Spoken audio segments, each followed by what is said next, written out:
जी students, welcome back जी। हम लोग बात कर रहे थे डाइवर्सिफिकेशन की। चौथी स्ट्रैटेजी है जो कि ऑर्गेनाइजेशन चूज कर सकती हैं। इसमें क्या होता है कि ऑर्गेनाइजेशंस नई प्रोडक्ट लेके आती हैं, लेकिन नई प्रोडक्ट उसी मार्केट को नहीं ऑफर करती हैं जिनको वो ऑलरेडी सर्व कर रहे हैं, बल्कि उसके लिए मार्केट जो है वो भी चेंज हो रही होती है। ठीक है जी। डाइवर्सिफिकेशन की मजीद डिटेल्स पढ़ते हैं जी। Diversification The diversification strategy is used when new products are introduced to new markets. Diversification is the most risky of all the approaches. This strategy requires the highest amount of investment of both time and resources. ठीक हो गया। इसमें क्या होगा कि हम लोगों ने बहुत ज़्यादा टाइम देना पड़ेगा और बहुत ज़्यादा हम लोगों को रिसोर्सेज जो है वो हम लोगों को इंगेज करने पड़ेंगे नई प्रोडक्ट के लिए नई मार्केट में। क्यों?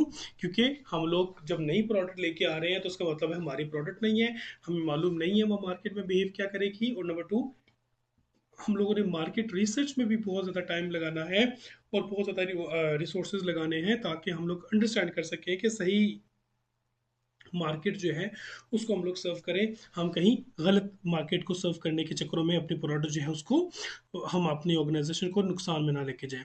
While this approach is likely to be the most costly, diversification offers a company security and an advantage should it suffer in one sector from the business, because it can then rely on another. Ends of enforces, ends of जो है ये क्या चीज़ है, ये वही वाला जो हम लोग ग्रोथ शेयर मैट्रिक्स है उसको हम लोग एनसेफ कहते हैं। Reinforce that this strategy will require the company to acquire new skills, techniques, and possibly facilities. Good feasibility studies and research are key to ensure winning approach. इसका मतलब है विनिंग अप्रोच। इसका मतलब क्या हुआ बच्चों कि हम लोगों ने जब डाइवर्सिफिकेशन करनी है तो हम लोगों ने मार्केट रिसर्च करनी है ताकि हम नई प्रोडक्ट लेके आ सके और नए लोगों को जो है वो ऑफर कर सके। नई मार्केट से मुराद ये है कि आप कि जियोग्राफिकली तो वही सी पोजीशन पे हैं, जियोग्राफिकली तो आप वहीं पे हैं, लेकिन आप एक नया बिजनेस लॉन्च कर रहे हैं और नई प्रोडक्ट ज़ाहिर है आपके वो वाले लोग यूज़ नहीं करेंगे जो नॉर्मली आजकल आपके प्रोडक्ट लोग जो है वो प्रोडक्ट यूज़ कर रहे हैं। जैसे कि हबीब ने अगर बाकी उनकी डील्स थी और अगर वो ऑटोमोबाइल इंडस्ट्री के अंदर आ गए तो ऑटोमोबाइल की मार्केट ऑल टुगेदर अलग और ऑटोमोबाइल की जो 70 सीसी का जो उनका मोटरसाइकिल बाइक है वो भी एक अलग प्रोडक्ट है। तो एक अलग प्रोडक्ट एक अलग मार्केट जब आप सर्व कर रहे होते हैं तो उसे हम लोग कहते हैं डाइवर्सिफिकेशन। ठीक है जी। तो इसको हम लोग थोड़ा सा यहाँ पे भी देखते हैं। यहाँ पे हमारे पास काफ़ी सारी चीज़ें जो हैं वो हम लोगों ने डिटेल में चूंकि पढ़ ली हुई हैं, तो हम इसके बाद हम चलेंगे आगे और इसमें हम लोग पढ़ेंगे डाउन साइजिंग। डाउन साइजिंग किसे कहते हैं बच्चों? जैसे कि हम लोग पढ़ चुके हैं कि डाउन साइजिंग का मतलब होता है अपना साइज को छोटा करना। ठीक है। अगर इतना बड़ा साइज है ऑर्गेनाइजेशन का तो उसको आप काम करके ये लेके आते हैं तो उसे डाउन साइजिंग कहते हैं। अगर आपकी ऑर्गेनाइजेशन के अंदर आपके जो बिजनेस पोर्टफोलियो है उसके अंदर आपके 7 SBUs हैं, तो अगर आप किसी वजह से एक या दो प्रोडक्ट्स को निकाल देते हैं या SBUs को निकाल देते हैं तो फिर आपका 5 का साइज रह जाता है। इसे हम कहते हैं डाउन साइजिंग। किसी वजह से ऐसी SBU या किसी ऐसी प्रोडक्ट को आप ख़त्म कर देते हैं अपनी ऑर्गेनाइजेशन से जो कि अब आपके लिए प्रॉफिटेबल नहीं रही। ठीक है। Downsizing is the reduction of the business portfolio by eliminating products और business units that are not profitable. ठीक है। ये उन प्रोडक्ट्स के लिए होते हैं, उन प्रोडक्ट्स को आप एलिमिनेट करते हो अपने या बिजनेस को एलिमिनेट करते हो जो कि आपके लिए प्रॉफिटेबल नहीं होती। ठीक है जी। उसके बाद अगले जो हमारे पास अगला टॉपिक आएगा उसमें क्या आएगा, उसमें हम लोग पढ़ेंगे कि किस तरीके से हम ऑर्गेनाइजेशन के अंदर पार्टनरिंग रिलेशनशिप्स जो है वो बना सकते हैं। तो पार्टनरिंग रिलेशनशिप्स बनाने के लिए हम लोगों को एक चीज़ समझनी पड़ेगी, वो है वैल्यू चेन। वैल्यू चेन किसे कहते हैं? Value chain is a series of department that carry out value creating activities to design, produce, market, deliver and support a firm's product. क्या मतलब कि हमारी प्रोडक्ट, ये हम लोग दोबारा से बोर्ड पे आते हैं बच्चों, कि हमारी जो प्रोडक्ट है बच्चों, ये प्रोडक्ट जो है वो कंपनी यहाँ पे है। ठीक है।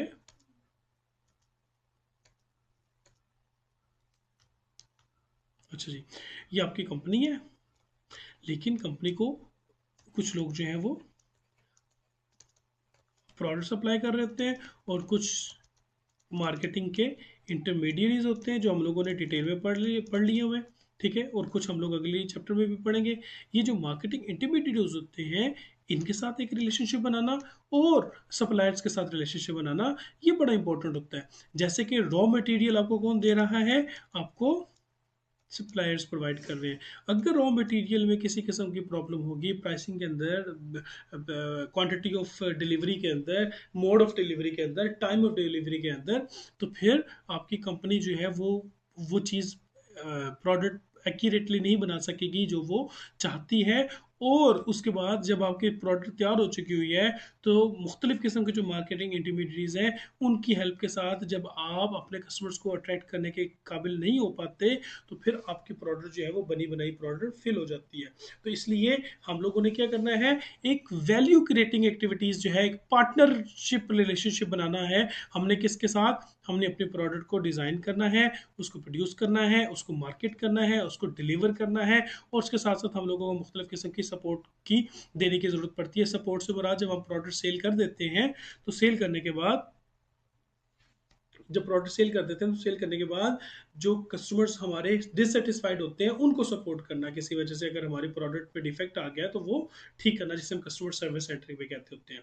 ठीक है जी, ये चीज़ जो है हम लोगों ने अब स्टार्ट करनी है। तो वैल्यू डिलीवरी नेटवर्क हम लोगों ने देखना है। तो वैल्यू डिलीवरी नेटवर्क की जो है वो क्या चीज़ होती है, ये भी हम लोग पढ़ लेते हैं। Value delivery network is made up of the company, supplier, distributor, जैसे मैंने अभी आपको बना के दिखाया, and ultimately customers who partner with each other to improve performance of entire system। ये पूरा का पूरा जो सिस्टम होगा, इसको आपने इंप्रूव करना है।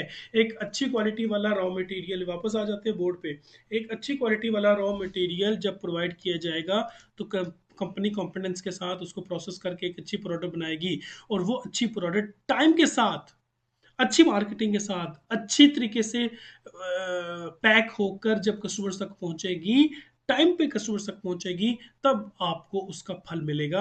अदरवाइज इसका फल आपको नहीं मिल सकेगा। ठीक हो गया जी। नेक्स्ट आगे जो हमारे पास पॉइंट आता है, वो आता है मार्केटिंग स्ट्रेटजी का डायग्राम। ये जो मार्केटिंग स्ट्रेटजी का डायग्राम है, ये अब हम लोग बच्चों डिटेल में डिस्कस करते हैं। मार्केटिंग स्ट्रेटजी का डायग्राम की थोड़ा सा मैं बड़ा कर देता हूँ, ताकि हम लोग इसको डिस्कस कर लें। जी, आई थिंक अब ये आप लोगों के लिए विजिबल होगा। अच्छा जी, तो सबसे पहले इस पिक्चर को समझ लेंगे, इस पिक्चर के मुख्तलिफ पोर्शंस को समझेंगे। ये सबसे पहले वाला पोर्शन है जिसे हम लोग कहेंगे आउटर पोर्शन। ठीक है जी, तो आई थिंक बच्चों ये डायग्राम आप लोगों के लिए विजिबल होगा। तो मैं इस डायग्राम को डिस्कस कर लेता हूँ, समझा देता हूँ आपको कि इसमें होता क्या है। इसमें देखो, ये एक आउटर वाला एक पोर्शन है, इसको हम लोग कहेंगे पोर्शन वन एग्जांपल के तौर पे। इसको हम लोग पोर्शन टू का नाम दे देते हैं, इसको थ्री का नाम दे देते हैं, इसको सर्कल नंबर फोर या पोर्शन नंबर फोर का नाम दे देंगे, और इसको हम लोग पोर्शन नंबर फाइव का नाम दे देंगे। तो ये पांच पोर्शन हमारे पास आ चुके हैं। तो पांच के पांच पोर्शन को वन बाय वन डिस्कस करेंगे। और वन बाय वन डिस्कस करने से पहले एक छोटी सी बात आपको और बता दूं, कि ये जो सर्कल में है, यानी कि गोल गोल वाले जो पोर्शन है, यानी कि पोर्शन टू थ्री फोर और फाइव, ये जो चार पोर्शन हैं, ठीक है, टू थ्री फोर फाइव, ये जो चार पोर्शंस हैं, ये ऑर्गेनाइजेशन के अंदर वाले पोर्शंस हैं। ठीक है, और जो पहला पोर्शन है, ये जो पहला पोर्शन है बाहर वाला, ठीक है, ये सारे के सारे ऑर्गेनाइजेशन के बाहर वाले इन्वायरमेंट है। ठीक है, मार्केटिंग का इन्वायरमेंट वाला जो टॉपिक है, वो हमारा इसके बाद अगला चैप्टर होगा, जब मैं आपको डिटेल में बताऊंगा कि मार्केटिंग के इंटरनल और एक्सटर्नल कौन कौन से फैक्टर्स होते हैं। अभी इतना ही मैं बताना मुनासिब समझता हूँ कि आपको ये पता चल जाए कि ये जो सर्कल्स हैं, एक दो तीन चार, यानी कि circle number two three four और फाइव, ये जो चार सर्कल्स होंगे, ये ऑर्गेनाइजेशन के इंटरनल मैटर्स को डिस्कस करेगा। और ऐसा पहले वाला जो पोर्शन है, जिससे हम लोग, जिसमें मार्केटिंग इंटरमीडिएटरीज हैं, कंपेटिटर्स हैं, पब्लिक हैं और सप्लायर्स हैं, ये आपका आउटर ऑर्गेनाइजेशन के बाहर वाले जो इन्वायरमेंटल फैक्टर्स हैं, वो इसके अंदर आएंगे। ठीक है जी, ये इन्वायरमेंटल फैक्टर्स में पहले नंबर में मार्केटिंग इंटरमीडिएटरीज, फिर कंपेटिटर, पब्लिक्स और सप्लायर्स, ये चार चीज़ें आती हैं। और बाकी फिर मार्केट एनालिसिस और मार्केटिंग प्लानिंग और मार्केटिंग इम्प्लीमेंटेशन, उसके बाद कंट्रोलिंग, ये हम लोग पढ़ते हैं। ये इसको हम लोग डिटेल में डिस्कस करेंगे, लेकिन हम लोग अगली वीडियो में डिस्कस करेंगे।